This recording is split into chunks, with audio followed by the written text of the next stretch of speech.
चलो, should we discuss, करें बातचीत। सर एक मिनट। हम्म।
चलो बेटा, करते हैं, let's talk something about this. देखो, it is not just about this question, ये जनरल कंसेप्ट भी है।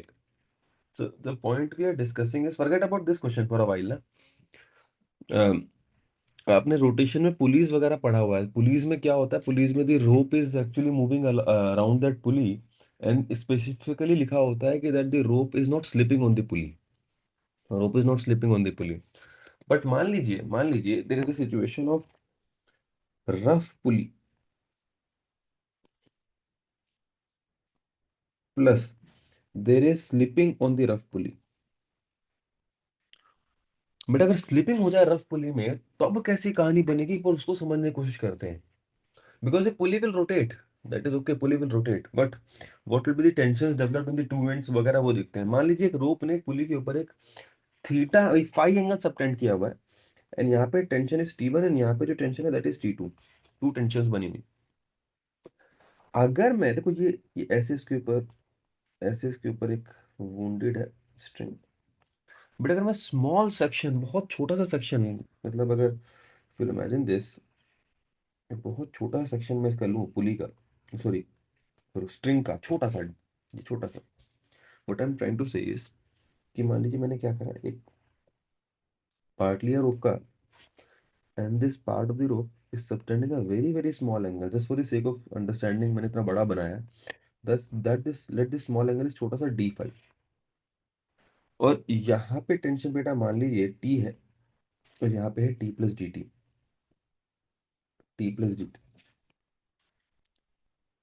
तो इस पार्ट ऑफ द, क्या बोलते हैं अपने, रूप जो है, इसको जरा सा अपन लोग क्या करेंगे, इसको एनालाइज करने की कोशिश करते हैं।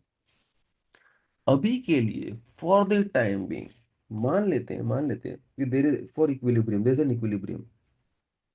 चलो, इक्विलिब्रियम भी क्यों ही मानोगे, जरा आप ये सोचिए, थोड़ा थोड़ी तरीके से देखिए। मैंने भले लिया कि रफ पुली और स्लीपिंग है, बट इस चीज को मैं नहीं बोल रहा कि this is a massless rope. और अगर बेटा मासलेस रोप होगा, तो net force on that rope fuel anyway should be equal to zero.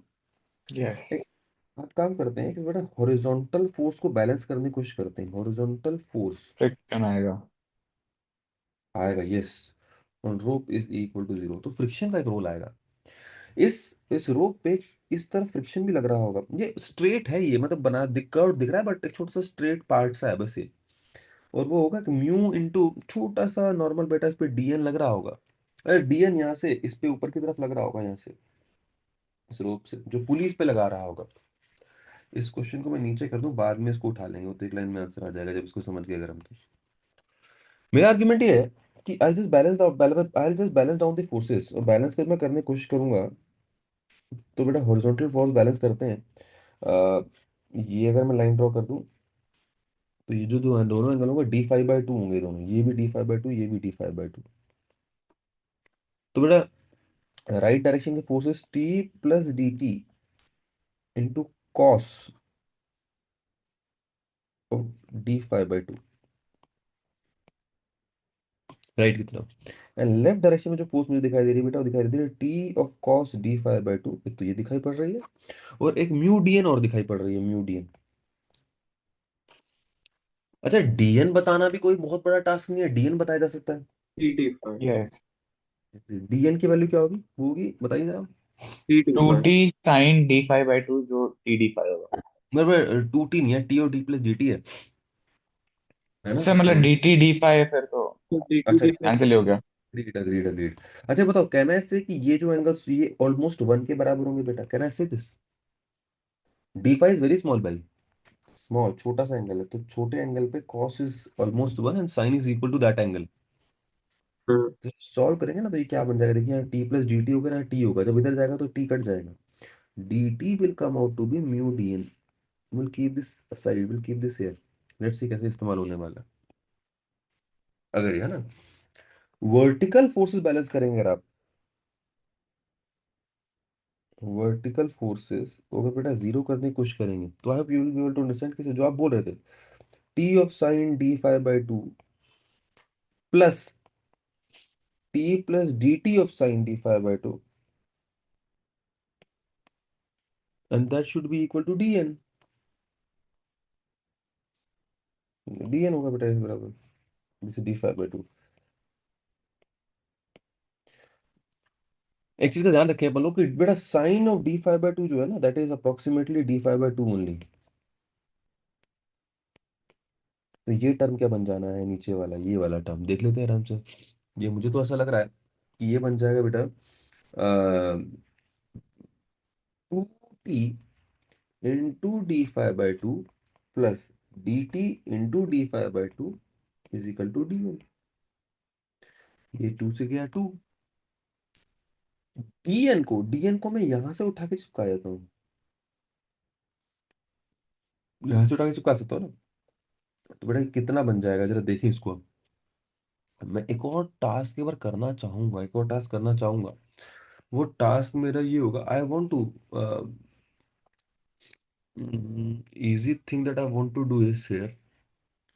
जरा सोचना, कहना है से विल दिस बी रॉन्ग कि ये जो टर्म होगा, इसके बाद कुछ, can you tell me something about this box term, कुछ भी बता पाए आप इसके बारे में मुझे। बहुत ज्यादा छोटा। बहुत ज्यादा छोटा, तो बेटा बहुत ज्यादा छोटा हो तो क्या करूँ, उसको भगा दूं क्या। काट दो। नेग्लेक्ट। तो ये जो व्हाइट वाला टर्म सर बेटा, बट बोलो बोलो बोलो, सुन रहा हूँ बेटा। सर बट आप ऐसे कैसे नेग्लेक्ट कर सकते हो, नहीं तो फिर ऊपर डिफरेंस ही नहीं आएगा ना। डिफरेंस नहीं आएगा। नहीं मतलब हमने T plus G T consider किया और फिर वो टी हाँ, प्लस जी टी का सिग्निफिकेंस टी हो मैंने गया ना। मैंने मैंने डीटी को नेग्लेक्ट नहीं करा है, डिफरेंस तुम क्या बोल रहे हो, यहाँ पे इस यहाँ पे डिफरेंस नहीं आता है बोल रहे हो ना। नहीं मतलब अल्टीमेटली हम फिर मान रहे हैं उसका कंपोनेंट सेम ही है फिर। हाँ, मैं ये नहीं मान रहा, I am not assuming this. एक बात बताओ, अडानी के पास ज्यादा पैसा है अंबानी के पास, अंबानी के पास ज्यादा पैसा भाई है ना। और हाँ हम सर। अपने लिए दोनों के अपने, अगर हम मुझसे पूछोगे भाई, मेरे लिए तो दोनों के लिए पास इक्वली पैसा है। समझो इस बात को कहना चाह ठीक रहा है हूँ। Sir, okay. कोई चीज समझा किसी सर। respect में नेग्लेजिबल होता है, अगर किसी के रिस्पेक्ट में कोई चीज नेग्लेजिबल होगी, इसका मतलब नहीं मैंने उसको सिग्निफिकेंस ही खत्म कर दिया, है ना। हो सकता है कि अबानी व्हाट्सएप ग्रुप पे अडानी को गरीब बोलता हो, बट हम नहीं बोल सकते भाई। ये तो दो दो बॉक्स टर्म जो है यार, ये दोनों मेरे काम के हैं, ये बहुत काम के हैं, ये आपको आंसर प्रकट कर देंगे पूरा। इसको डिवाइड करो एक बार, डिवाइड जब तुम करोगे तो क्या मिलेगा, मतलब let be two equation one and equation two, just do one by one divide by two, यही करके देखिए आप। आपके पास आएगा बेटा D T by T T five is equal to mu, यानी बेटा D T by T is equal to mu D five. Integrate करेंगे आप, फाइव की वैल्यू मैं यहाँ से यहाँ ले रहा हूँ, मान लीजिए यहाँ से यहाँ ले रहा हूँ, डिपेंडिंग कौन सा बड़ा है, फ्रिक्शन इस तरफ लग रहा था मेरे ख्याल से ये टी टू बड़ा होगा, इस तरफ स्लिप करने की टेंडेंसी रोप की बनी हुई है।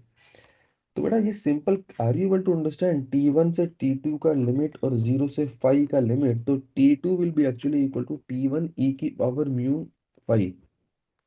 वेरी वेरी, ये बहुत मजेदार सा और इंपॉर्टेंट सा रिलेशन है, इंटरेस्टिंग रिलेशन है। एक पहले बताओ, इतना समझ आया, फिर मैं इस क्वेश्चन की तरफ जाऊँ। हाँ सर। तो बड़ा क्वेश्चन तो यही बोल रहा है, क्वेश्चन क्या बोल रहा है, मैक्सिमम जब आप अ, अच्छा अच्छा, ये भी जरा सोचो, थोड़ा ध्यान से ना। Why did I use the friction as mu DN, I put this is the actually, ये तो मैक्सिमम करना है। मैक्सिमम मैक्सिमम या फिर काइनेटिक है, आई डोंट नो। या तो ये लिमिटिंग फ्रिक्शन है या तो ये काइनेटिक है। सेल्फ एडजस्टिंग वाली कहानी नहीं है, because I have written the slipping. जब इस क्वेश्चन की आप बात करेंगे कि आपको मैक्सिमम फोर्स लगाना है, तो मैक्सिमम फोर्स में बेटा स्लिपिंग कंडीशन तो आएगी ही आएगी। मतलब लिमिटिंग फ्रिक्शन लगने लग जाएगा।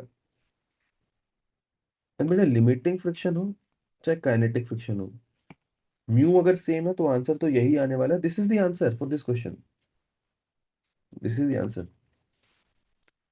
तो एक्सपोनेंशियली वेरी करती है टेंशन, एक्सपोनेंशियली वेरी करती है टेंशन।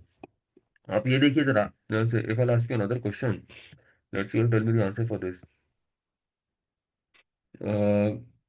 इतना क्लियर हाँ है ना? सर। एक बताओ, मान लो, पहले बातचीत करते हैं फिर बात करते हैं। अगर मान लो पूरा लपेटा हुआ था स्ट्रिंग उस पे पुली के ऊपर, ऐसा होता, ऐसा, and it was in the situation of just slipping, theta को पाई डाल दो। थीटा को पाई डाल रहे तो बेटा T1 ये रहा, T2 ये रहा। अगर T2 बड़ा है तो T2 is equal to T1 e की power pi, sorry, mu pi, ये हो जाएगा। This is the idea. ठीक है, देखते हैं who can give me tell me the answer for this question very quickly, shouldn't take you more than 5 minutes. एक minute.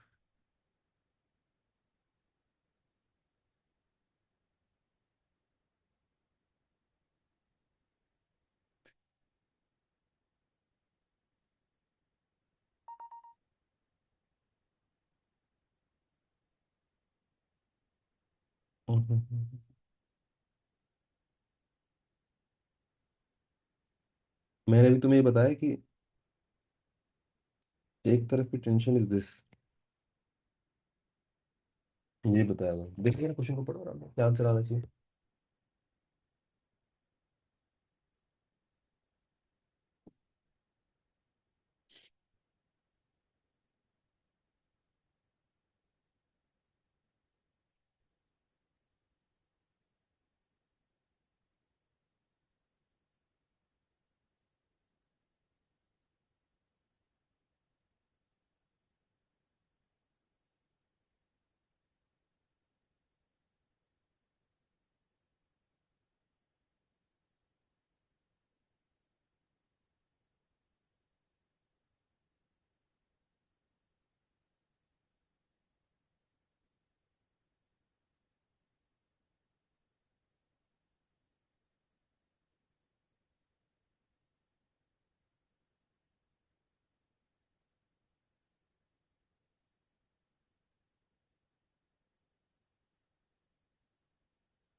Sir answer check कर सकते हैं? एक मिनट दो उसको rest। तो सब देखना पड़ेगा, सब भूल गया मैं आंसर, जस्ट अ सेकंड। सही आंसर है। देख लो बोल। देखो बेटा कितने लोगों को आता है, अदरवाइज मैं उसको होमवर्क भी दे सकता हूँ, करना चाहता हूँ उसको तो।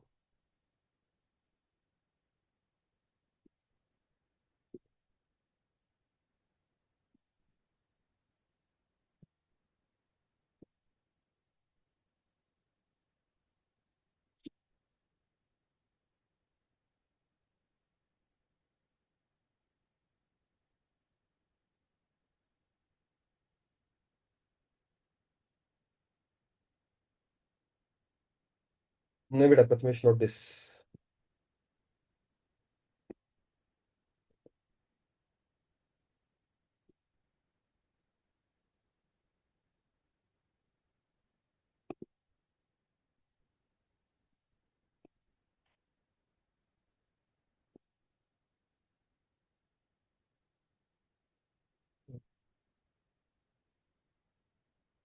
वेदांत नहीं है, छोटा एंगल आएगा, बहुत बड़ा एंगल नहीं आने वाला।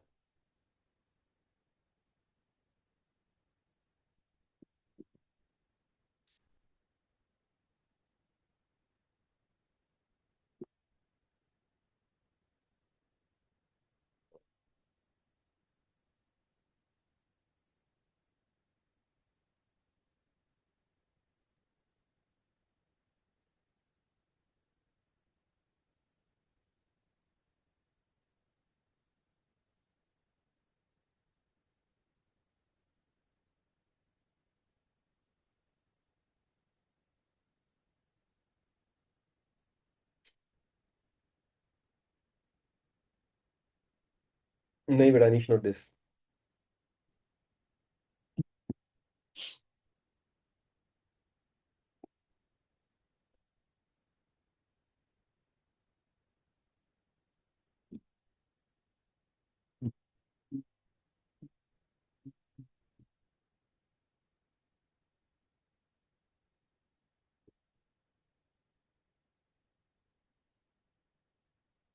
चलो should I solve? Yes sir. No sir. ये वुड यू गाइस मतलब वांट दिस फॉर होमवर्क?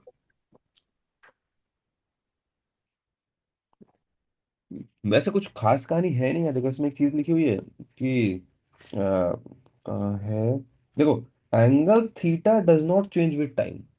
भाई अगर एंगल थीटा नहीं बदल रहा, अगर एंगल थीटा नहीं बदल रहा, एंड इक्विलिब्रियम। ऑब्वियसली तो स्लीपिंग है ना। मैं छोटी हम्म। छोटी चीजों के हिसाब से पूछूंगा, बाकी आप करना इसको। मान लो यहाँ पे टेंशन T1 है और यहाँ T2 है भाई। एक काम और ध्यान है ना, सी पुली जो है ना, सी is frictionless.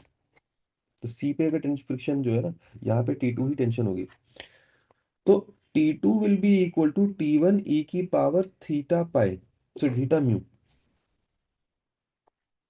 Theta is nothing but pi, वो थीटा नहीं है वाला जो ऊपर लिखा है, पाई म्यू ही कर देता हूँ, म्यू पाई। और बेटा म्यू की वैल्यू दी है ln2/पाई, तो ये हो जाएगा T1 ई की power ln2, T2 will be equal to, यानी T2 is equal to 2 times T1।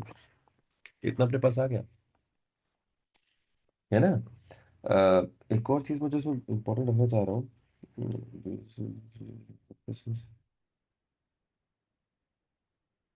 ठीक है आसान है, कोई दिक्कत नहीं। तो बेटा T1 T2 तो अपना आ गया, T2 की वैल्यू क्या आ गई। अब जरा ये आपको सोचना पड़ेगा, देखो मैं again give you a hint. If you draw the FBD of this part,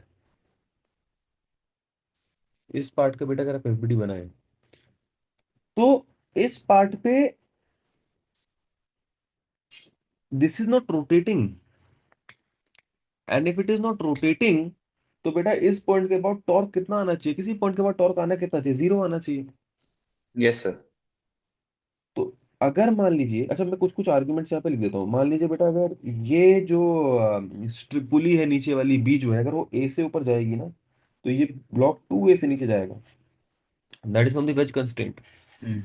और अगर मैं केवल बी को एफबीडी मान के बी को, मतलब बी पे अगर ये एम मार्क्स यहाँ पे बी के अबाउट बेटा, अगर मैं इसका एम का एफबीडी बनाऊं तो इस एम पे, अब समझिए बात, सूडो फोर्स लग रहा होगा इस पे, खुद का एमजी तो लग ही रहा होगा, साथ साथ एक एमए का सूडो फोर्स भी लगेगा।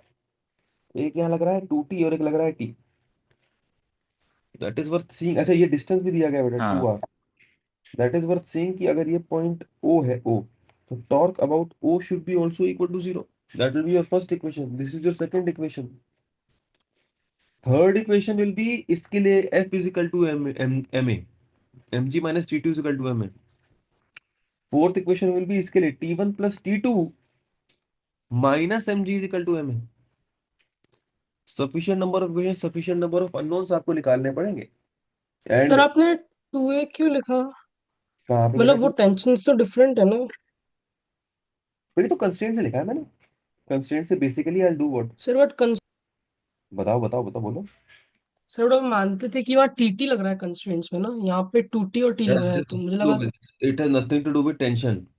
कंस्ट्रेंट में टेंशन क्या लग रहा है उसको कोई मतलब नहीं बनता। वो तो length of the string constant है। अगर तुम्हें कंस्ट्रेंट में रिलेशन निकालना है तो यू कैन क्रिएट अ अच्छा सिंपल। सॉरी सर, समझ गया, ओके। तुम ऐसे बना लो, टी ही सेम मान के निकाल लो, टी डॉट ए का वो क्या बोलते हैं अपना, टी डॉट ए का समीशन जीरो करके you get the same answer. बस write down the sufficient equations and आपका जो फाइनल आंसर आएगा इसको खुद सॉल्व करो, साइन इनवर्स 1/6 आएगा। मुझे बस ये इस पे